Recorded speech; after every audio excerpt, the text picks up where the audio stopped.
Welcome to the Holistic Success Show. I'm Elizabeth Lozano. And I'm Dr. Robert Puff. Today we're going to have a guest talk about self-doubt and how it can negatively affect relationships. We'll also be watching clips from Dr. Puff about how you can be happy regardless of your circumstances. And one questioner asked, what do I do with self-doubt?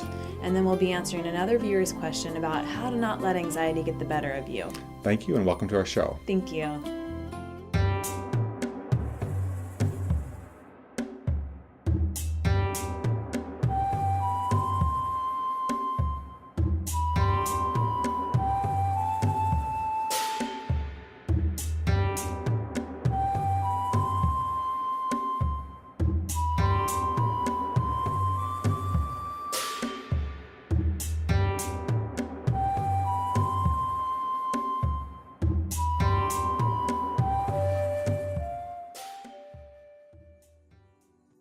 Today I want to talk about happiness and the law of science. What do I mean by that? In science there's a rule. The rule says if there's an example of it somewhere, anywhere in the universe, then that means it can happen. And so, applied to happiness, if there's someone on the planet who is happy, who's enjoying their life, and life is going well for them, and yet they have tragedy, that means that's a possibility. You can actually have bad things happen to you and still be happy. And as a way of exemplifying that, I want to share two stories of women that I've known in my life. They were my teachers who really helped me grow and learn in life. And they were women, they passed now, they're both gone, but they were wonderful ladies. And let me start with the first one being Verna. Many years ago, I met this wonderful woman, very positive, very upbeat, just reaching out to everyone that she could reach out to, including me. And we once a week would get together for breakfast, and it was just a really wonderful experience. I think we met for several years. And I always looked forward to my Monday breakfasts with Verna. And let me just tell you her story. She had almost died. She had a son who was dead. She had a grandson who was a drug addict. And her husband had died. And she was alone in the world. She had some distant relatives that came once in a while, but mostly she was alone in the world. And yet, with all these health problems and no one left there, she was in a nursing home. And even in that nursing home, most of us would think, a nursing home, what a terrible place to go.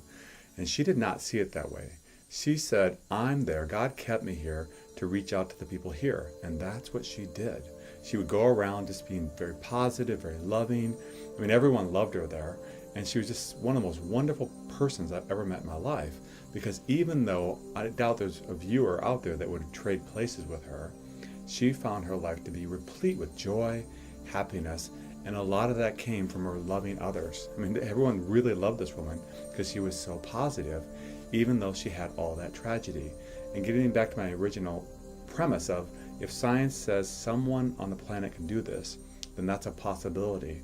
Whatever you are struggling with, if it isn't as bad as Verna, then that means we too can be happy right now. The second story is of Betty. Different story, but another wonderful lady.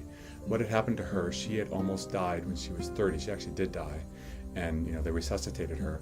When she came back, she had more health problems than you can imagine. I mean, she for the rest of her life, she was basically had to have a cane to get around, and she died at 60. She lived about 30 years, but she looked much older than that.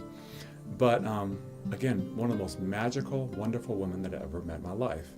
And in her case, she had a very mystical experience when she died.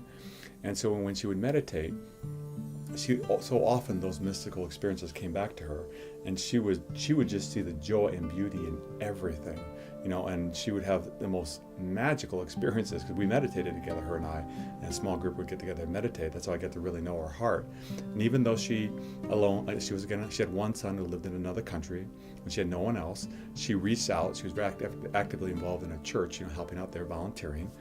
And she just loved people around her. But I think in her instance, what was most magical was how in much depth, I mean, really, she was, having mystical experience, it's very ecstatic, euphoric experiences over and over again, very easily, even though she had countless health problems that were actually causing her pain. So she had so much pain, and yet she had so much ecstatic bliss at the same time. And so as I'm saying that, if some of you are out there listening or know someone that you love, that if they are suffering, or if you're suffering, or if I'm suffering, we can still, even in that suffering, find joy, find peace and find ecstatic bliss. And since science says that is an option, as long as one person out of the 7 billion on the planet can do that, that means it's an option. Let us together work towards, no matter what life throws us, let us together work towards always finding the beauty, even in the pain. Peace. Our first question comes to us from Laura, who's from San Diego, California.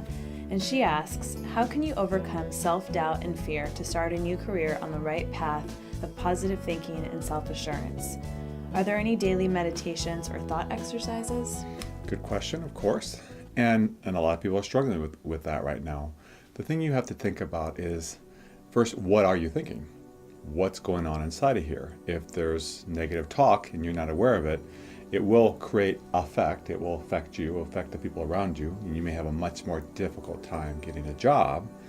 But if you're aware of it, you can change it. So awareness is always the pivotal thing to use in your growth. What am I doing? Okay. Now that you're aware of what you're doing, and you say, I'm starting to think negatively about finding this job. What do? You basically just change your thought. You don't criticize yourself. You don't try to suppress it. You just basically, it's kind of like I'm looking at you and I look over here. That thought comes there and you switch your thoughts over here. Switch it to something positive. Saying, there's a lot of jobs out there and I'm going to get one because I'm good at what I do. It's really, the daily meditation, I think what's helpful there is just focusing on what you want, not what you're afraid of losing. Because if you focus on what you're afraid of losing, that will kind of become your reality. But if you focus on what you want and really visualize that and just feel that coming, that will be the reality that will be much more likely to be created, don't you think? I do, absolutely. And I think another good thing that you can do to help, and this might sound kind of funny, but I've actually done this and I recommend people to do this, is that if you're having a hard time and you're struggling with kind of that negative self-talk, you can use like an eyeliner like pencil, or you can use, an erasable marker and write on your mirror, like when you're getting ready in the morning, write on your mirror like positive attributes about yourself, things that you know that you're good at. I'm a confident person. I'm good at, even if it has to come down, I'm good at filing things. I'm good at stuffing envelope, whatever. But hopefully, you can get to the point where you can expand upon that and realize those positive assets that you have, because I'm sure you do have them. You just got to look deep. And when you're having a hard time, you look at those. And every morning, even if you're not having a hard time, you look at those so you can go throughout the day and know and have confidence in yourself that you can do it, and that you